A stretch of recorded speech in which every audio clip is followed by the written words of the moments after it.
Tina, I'm eating pistachios. That's totally fine. I just want you to know that. I finished my bag of pistachios earlier today, so we're synced. I love pistachios. Sorry. Are you doing shelled or unshelled? Unshelled. Same. I don't have time for shells right now, okay? No. No time. No, you're too busy. So my first question is just about the script because it was written by Brett and it's his first feature. And I couldn't Yeah. figure out how you guys had met and how the project kind of came across your desk. I mean, it's so funny because like Brett and I have become very close since this movie's been made. Mhm. And he's very like personality wise, like we get along very well as if we've known each other for a long time. So it's nice to, meet somebody suddenly later in your life that you connect with so easily. And then it's so awesome when they write something that you really read and you love. But maybe that's why like I loved it too, because I love him and we get along very well. So but we have a similar taste in movies, similar sense of humor, music, things we like to do. So we're just kind of we have those similarities. Um, but yeah, what drew me in, we crossed paths because he was trying to figure out who should direct this movie that he'd written that was so personal to him in ways because it was inspired by his mother passed away and he had gone home to make sense of it years ago and he wasn't sure if he was going to be a writer professionally and he was dealing with all these things. So as people say, like write what you know, like he kind of wrote what he knows and he created, for the screen. It was written in ways that would be work for a movie kind of format, characters that work for a movie, but the emotional thread of it was the sort of heartbeat, that he had experienced in his own life and became our emotional heartbeat. Um, but I made a movie called the Unicorn years ago, and I think like the style of comedy, the feeling of the movie. I know it's a different kind of movie. It's way more comedic leaning, but I think for whatever reason he was a fan of that movie and thought maybe my like style could work with the film. He probably I never asked him if he knew my dad. My dad had passed away Mhm. from the same cancer as his mother. Um, Many years I was much younger than he was when he died, so my it was a different vantage point of like loss. But maybe he knew going in that or maybe that was something that he felt comfortable with, like in the hands of a director that has had the similar experience. Mhm. Um, but it's scary, if you were talking to him, it's scary to take a script that's, important to you and then have someone else step in and like, now I'm going to direct it. And it's like, do they get it? Is this thing going to land? Are these decisions going to work? But yeah, I mean, I'm very respectful of what, what he was coming in with, his ideas of what he was hoping for, but he was very respectful of like where I took it and Mhm. was very happy. If you talk to him again, he's very happy with the film. So yeah.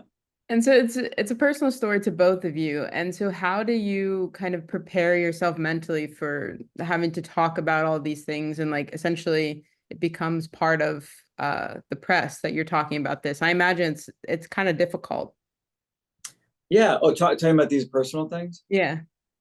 Yeah, it's like I was talking to someone recently about just like today, but it's like the making this movie for me is part of the process of understanding loss. Hmm. And I don't think loss it doesn't stop. It's not like it just goes away.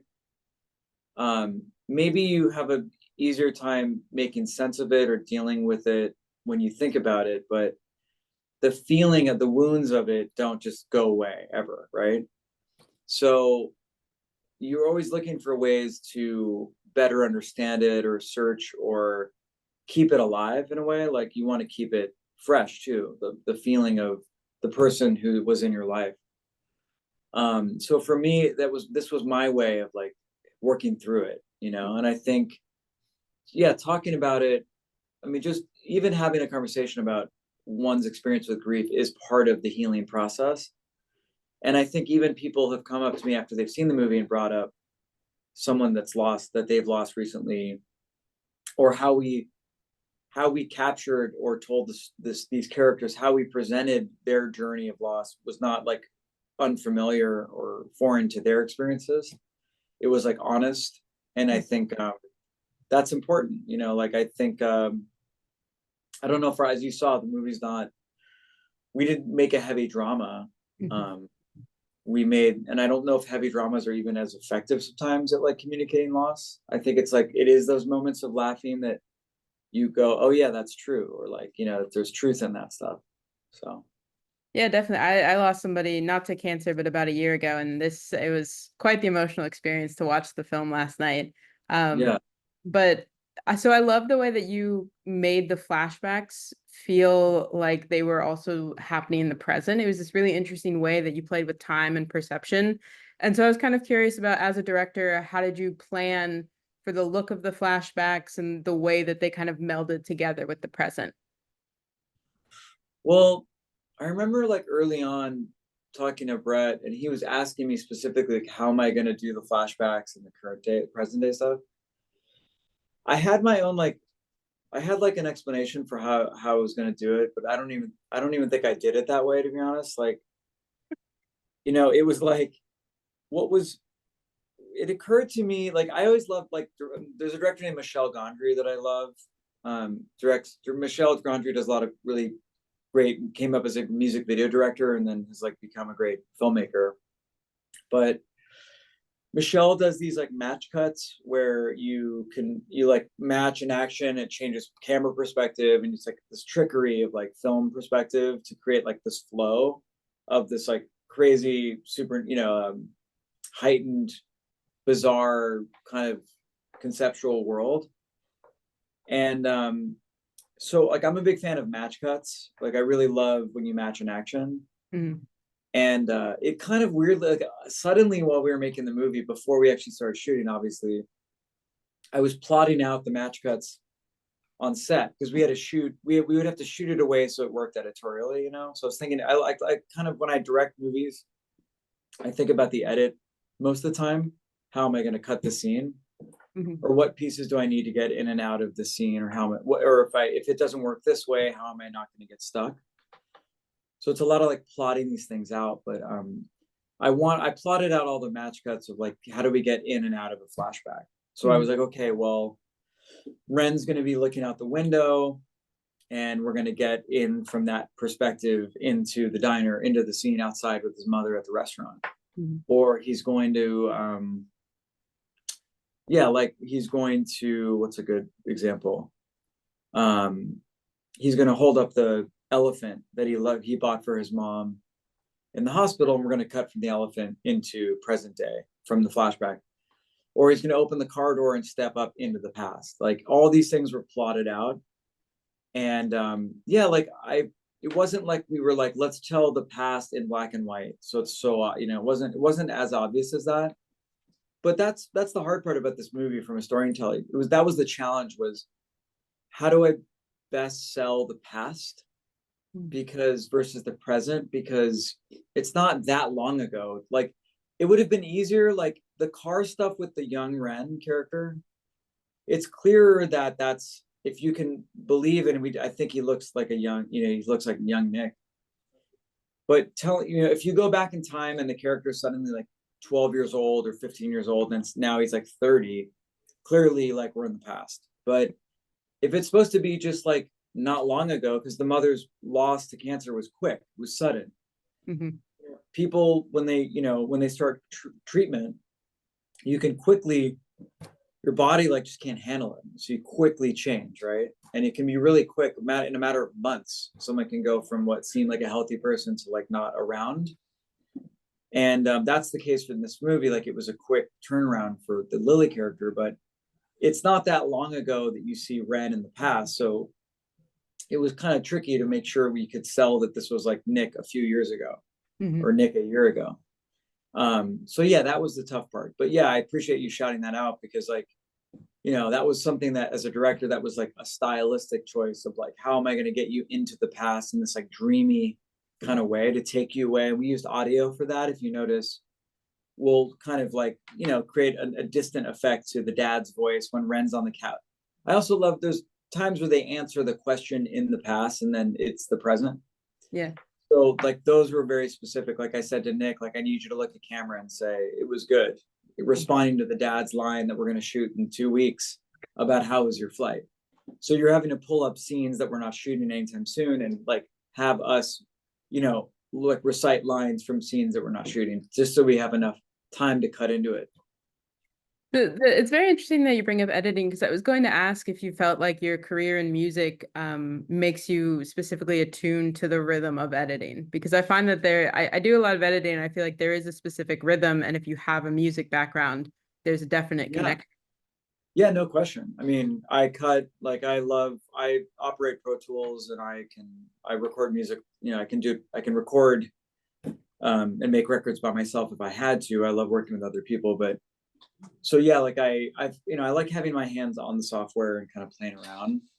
It taught me, I took also when I went to film school, like I studied editing. And then so when I started making music, it was like familiar. I started off trying or wanting to make movies and then went into music and then went back into movies. So I kind of had this journey finding my way back to films, but so like movie editing taught me like music editing, and then music editing helped me better understand movie editing. But yeah, like making an album is similar in that, when you get takes or guitar takes, vocal takes, that's like getting actors takes, and then you comp it. It's like editing a vocal performance would be like comping a scene, a performance for an actor. But just yeah, I mean, for sure, rhythm. I'm very like I like to drop in music into scenes under to give it like a certain feeling in the background, tempo. But very much sensitive to flow and timing and the rhythm of scenes. And like that for me, that's everything. And like music is, I think, taught me that, made me more sensitive to that. I think maybe with comedy as well, because the timing of the comedy, and I thought this was great because it really does. Comedy is all about timing and delivery, but I Yeah. think the way that the characters did it, but then the highs and the lows, I thought it all meshed really well together. Thank you. Thank you. Um, so I wanted to ask about, I read that you wanted to make sure that the set was collaborative and it allowed your cast to be vulnerable and playful at the same time. So how do you create that working experience? Um, I think I mean, some of it's maybe personality thing. Like I think it's hard for me to say because it's hard to speak about yourself, but someone else would be able to tell you like what it felt like on set together. But the biggest thing for me is just like I every day I feel like it's like a really a special day to make some, every day is important. Mhm. And I try to, it's important to me that everybody feels good about being on set and like taken care of and as best you can. You can't, not everything's perfect, but yeah, like important people, it's important to me that cast that we talk it through, that we like really talk about this angle, what about this? Well, it's important that actors like get to ask questions to me of like, well, why do I want it to be this way versus this way? I just want to make sure people like know what we're doing. Cause it's like, I think the hardest part is like, if you have no idea what the heck I'm here to do right now, it's like the worst feeling, I think, for actors. You just feel crazy because you can't really prepare. You just don't maybe feel respected if like no one's telling you anything. Mhm. And sometimes communication can be like a breakdown of a lot of people. Like it's not just maybe something didn't get to somebody because the email got missed or that's where you have problems. But yeah, like going into the movie when I would meet with the actors, I would tell them like, look, I want to be able to try things. I want to be able to experiment. I want to be able to like, I don't know, I have a certain way in my mind of how I want it to be, but let's experiment together and try it. As long as you're willing to try it. Like I think that's the biggest thing is I've heard about stories on set with like actors just like not wanting to do something or saying no. And I'm just that's the stuff that I haven't really encountered. But I just find that would be like insane to me. It's like, how do you even like, what do you do? Like if someone's like, no, Yeah. like what? Like what? Like we're just trying the scene this way. Like, can you say the line like this? I need a version. I think this version's a little heavy. Just give me one where you just throw it away. Just say, da da da.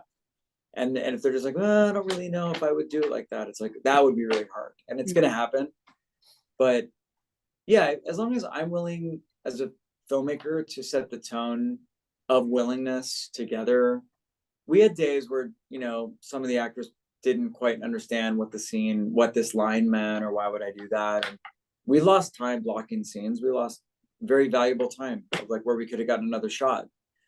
But we got through it, and it made the scene better. Like at the end of the day, I'm a big believer in like whatever happens, happens. We just have to make it work. Mhm. And it's gonna be what it's gonna be. And some of the best things happen that way. Yeah. So for my last question, you're doing a 2-night in theater screening. You're also going to do a Q&A with Nick as part of it. So what does the communal theatrical experience mean to you? I mean, it's really important. Like I'm a creature of, not leaving my house too, and like watching everything at home. Like I'm like, we're all like that at times. Um, but like there's something really like every time I go out and see a movie in a theater and buy a ticket and go in, like I'm reminded of like I'm actively participating in a way. I'm actively bringing myself in to where I feel like it's just not appearing in front of me where I take it for granted. Um, Sometimes we just turn something on, we catch it, we turn it off, we leave, we come back. It just changes the relationship of like the experience. And I think there's something nice about just like I'm signing up to sit here and watch this movie right now, and like it's going to take me away, and wherever I go, I'm here, I'm with it. That I think is really powerful. And there's something that's very harmful about like breaking a movie up into pieces and not investing yourself in it actively, like a passive experience. Same with music. Like when you sit there and put like I love playing people music, like, hey, you got to hear this song. Da da da da da, like, yeah, oh my, yeah, listen to this part. Shouting out the harmonies, or like I'm actively like engaged, and there's something great about that. And then the flip side is like you have a party and you push a playlist, blah blah blah, radio, play it. Mm. It's nice. It's setting a tone and atmosphere. You can't really be asked to listen to every little song actively because you're like communicating with people, but we just put stuff on and we take it for granted. And it's like movies, should be more than that, because like just so many people, not it's not just like, oh my God, everyone works so hard in this movie, you better care about it. But it's like there's something kind of like magical about movies format wise, and like let's get into it. Let's like, yeah, let's be a part of this, the intention of like what we set out to make as an audience member. And to be given, theaters across the country is like really, really amazing. That people get to like, have a chance to drive not very far from home and like see this movie on the big screen is pretty great. I mean, we intended it to be seen on the big screen. We color graded the movie and mixed the movie and shot the movie with the intention of the screen. Mhm. So it's like you're kind of getting to see it as we intended. And I think there's something nice about completing the thought as an audience member. And it's like a lot of the movies that get screen time are like these big IP driven mega $1 million movies, and that's fine. It's not like it's one or the other, but it's unfortunate it's become one or the other. It's like now that all these movies are kind of what people pay to see, the other movies kind of get indie movies and more character driven movies kind of just get a little bit left out. Mhm. So it's like I said it to someone earlier today. I was like, there's a bit of like it's kind of like theatrical is riding on movies like The Good Half getting seen in theaters. Mhm. Like it sounds not maybe like I'm exaggerating, but it's kind of not a total exaggeration, because the better that movies perform in theaters, the more people will put them in theaters. The Mhm. worse they do, the more they'll take them out of theaters. So if we all want to keep this experience alive, we should like, invest ourselves in the experience. Yeah, absolutely. Well, thank you so much. Excited Of for the course. big screen for you. Yeah, you Thank have you. a great rest of your Thank day. you. No, thank you for your time. Thank you for all the support and the excitement for the movie. I appreciate it. Absolutely.